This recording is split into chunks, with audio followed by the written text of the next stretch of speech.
Good morning friends.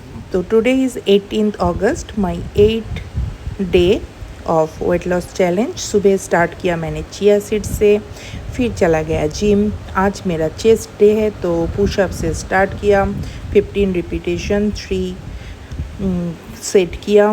फिर chest press machine से,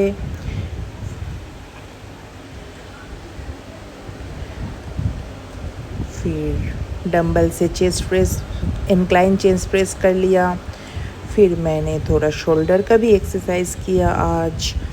next my biceps. After that आज थोड़ा कोर को ट्रेन किया। इसमें 20 सेकेंड का 4 प्लैंक का सेट किया, जो आप लोग घर में भी कर सकते हैं।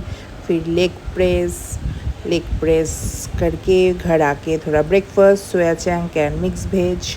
Bye bye.